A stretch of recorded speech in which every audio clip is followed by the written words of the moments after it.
everybody. I tried to record this on my computer, but it didn't work properly, so I figured I'd just go live and everybody would benefit, and then I can download it from here. So yesterday on my business page, I did a post about the benefits of pomegranate because it's pomegranate month. November is where pomegranates really shine, and they're easy to get fresh. In the States, they recognize November as National Pomegranate Month, but I suppose Canada does kind of follow suit. Regardless, now is the best time to get pomegranates. On my post, on my Instagram and Facebook business page, I listed all the benefits of pomegranate, from cardiovascular disease to antidepressant benefits to helping with osteoarthritis, just everything. But now, really quick, and I'm going to try keep this video under 12 minutes, I'm going to go through the hormonal aspects of pomegranate.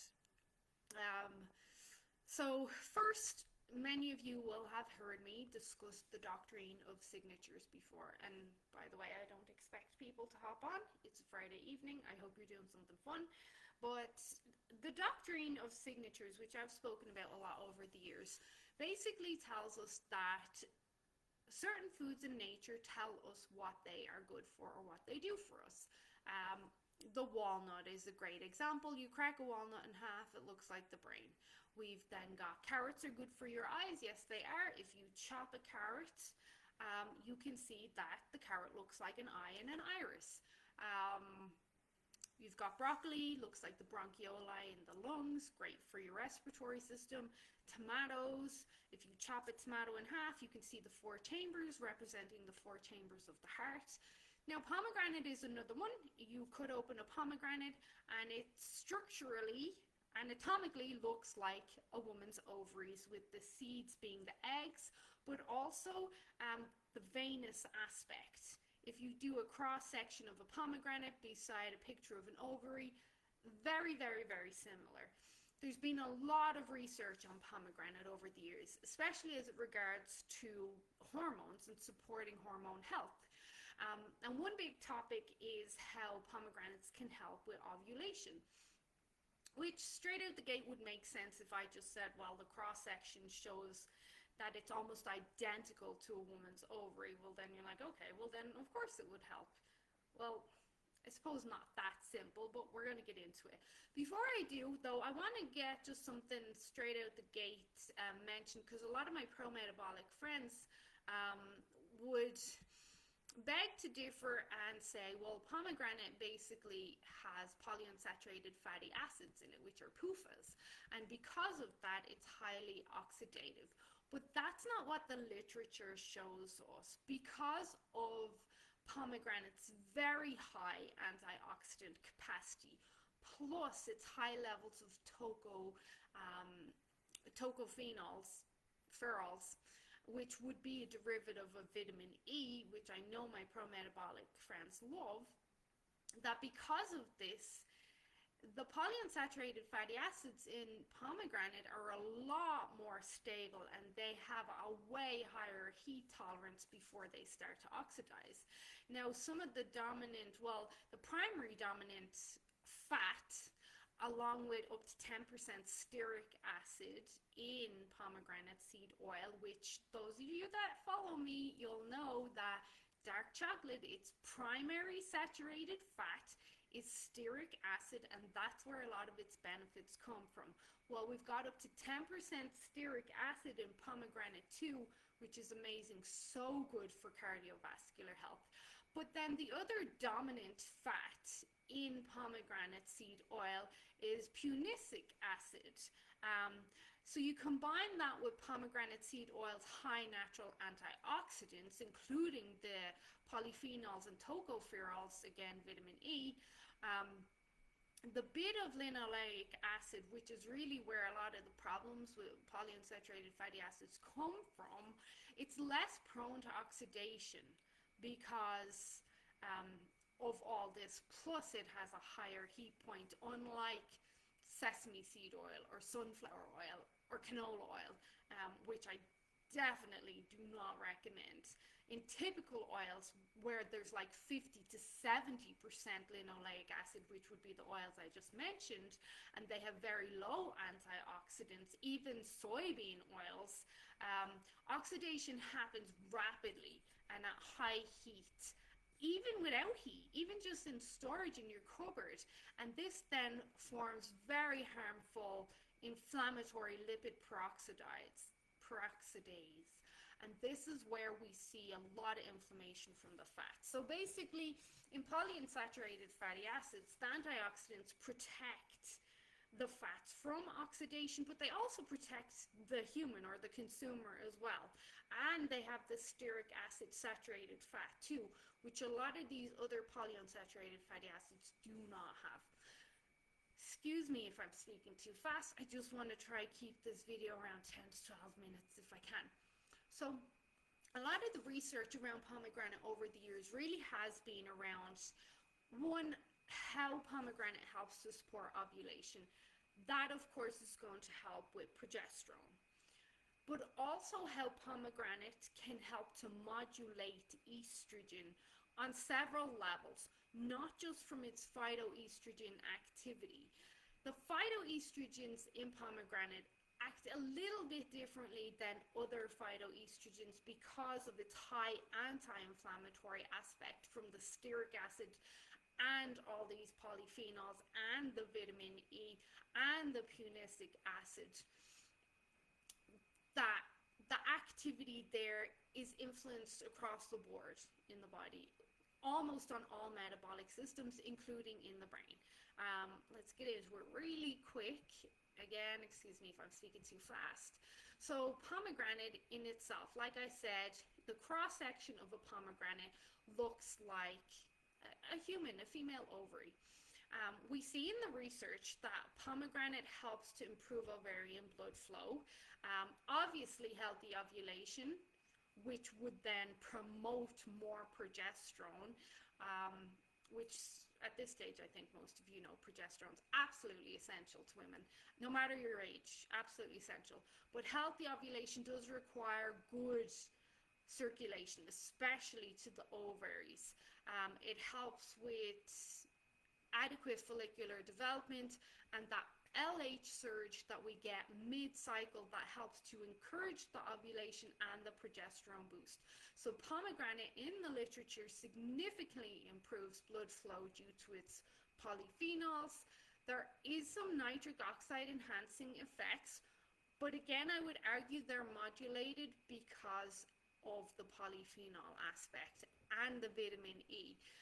And I'd add in, most people who eat pomegranate, they generally have a healthier lifestyle too. I think it's one of those very, dare I say, food snob foods. Like someone who eats pomegranate already is well aware of what they're eating. Of course, I know everybody has access to pomegranate, but it just seems to be one of those foods that more health conscious people would eat. So they've already got hopefully a balanced diet there. And then the anti-inflammatory actions of pomegranate. So pomegranate does reduce inflammation in the ovaries, which of course, inflammation is everything. I started a new client this week, and by Thursday she said, it seems to me that inflammation is at the root of everything. And I'm like, oh, you're catching on now, because yes, it is. Inflammation is the driver, not the primary driver, but it is a driver, a big factor in all diseases and poor health outcomes. Even aging, you got wrinkles, you've got inflammation. Like, you've got hair loss, you've got inflammation. There's just, you really, really, really want to control inflammation.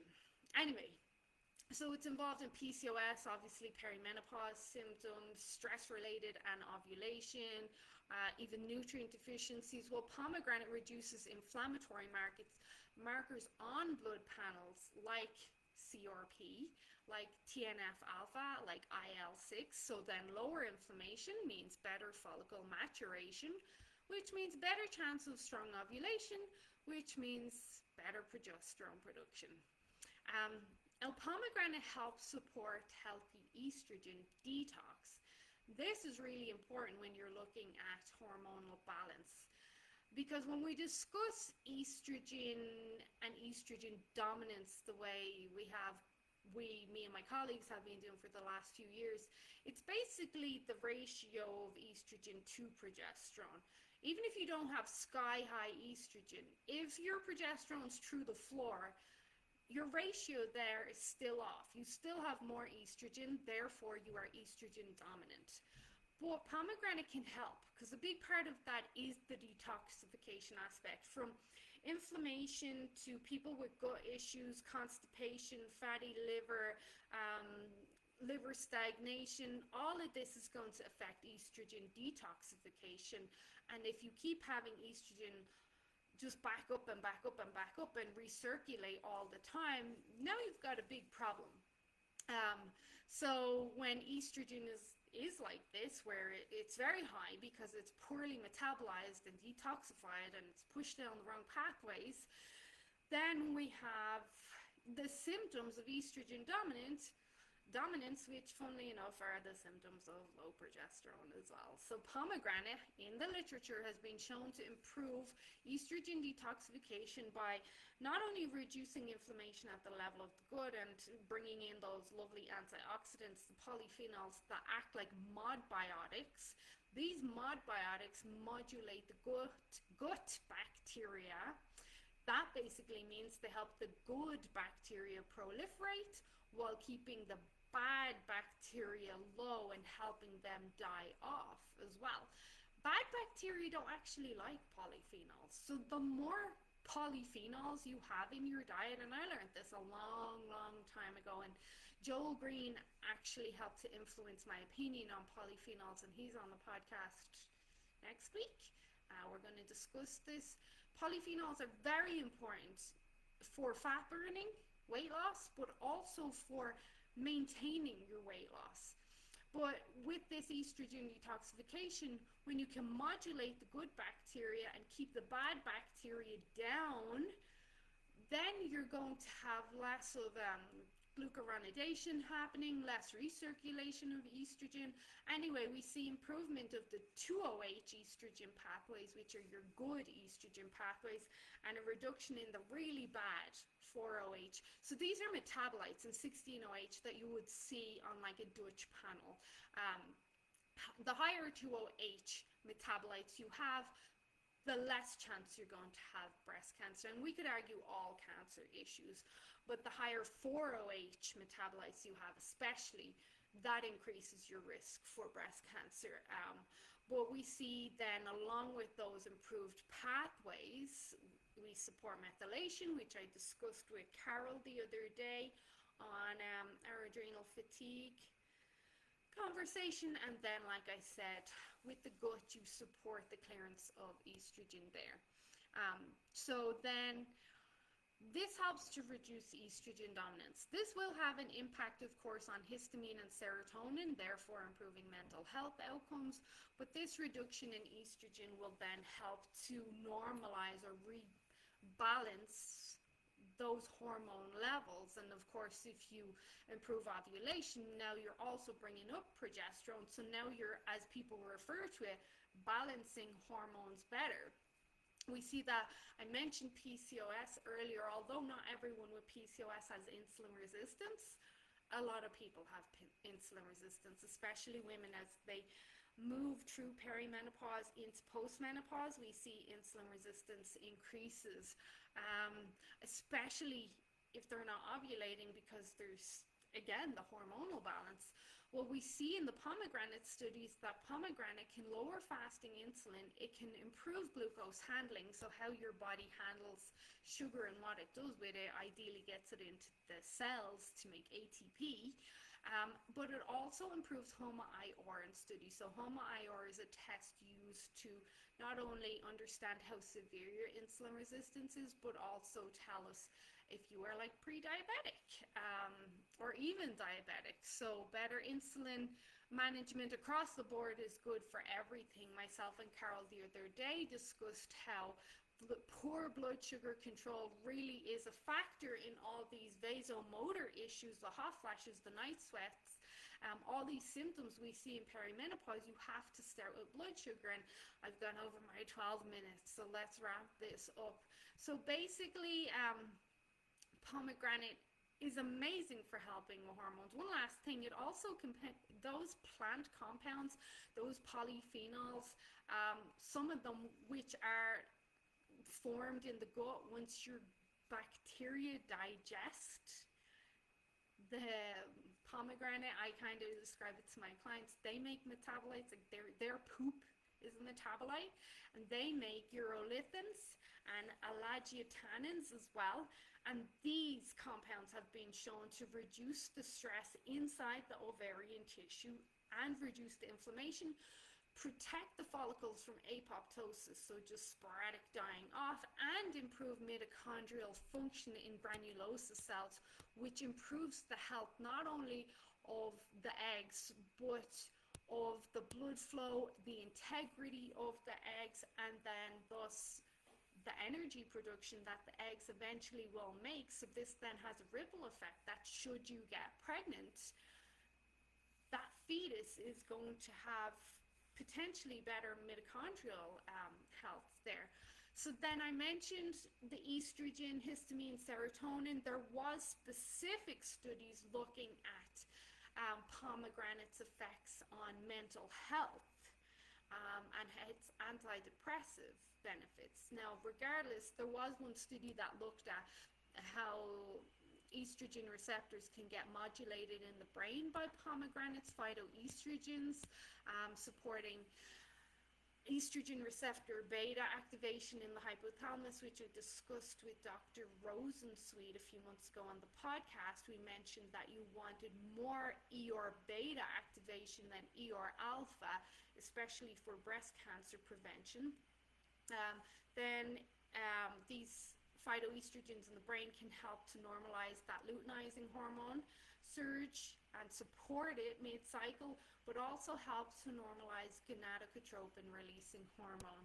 So all of this super important, not only for brain health, but mental health. But regardless of that, everything I mentioned already, from reducing inflammation in the gut to the polyphenols, the modbiotic aspect of pomegranates, all these amazing polyphenols, their antioxidative stress aspects, their free radical scavenging aspect, all of this, reducing, detoxifying estrogen, promoting progesterone. You do all of that and you are going to have better mental health, regardless of anything else. You are. Most mental health issues start at the level of the gut. So even if you weren't trying to balance hormones, pomegranate's going to help me with my hormones. Well, regardless of that, it's going to help with your mental health. And I see this. I've been promoting pomegranate in my groups forever. One thing I'll add, though, is because of the phytoestrogens, with my clients, I'm generally careful how I use phytoestrogens. And obviously, it would depend on the client. There's a lot of bio-individualities. If someone had low estrogen post-menopause, or let's say they're very, very slim, very stressed, an athlete who maybe has anovulatory cycles because their estrogen is low, then I'm going to use pomegranate more so in the first half of the cycle to try boost that estrogen modulation and signaling, and then ovulation and all these other hormone surges. I may not use it in the second half of the cycle. So I try to balance where I use what and where and when.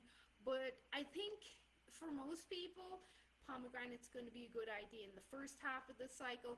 If you're very, very estrogen dominant, and there's like a lot of like severe estrogen issues, heavy bleeding, clotting, migraines, mental health issues, you could use pomegranate, but I'd probably speak to a practitioner first just to kind of get the proper direction. You can always message me. I always respond.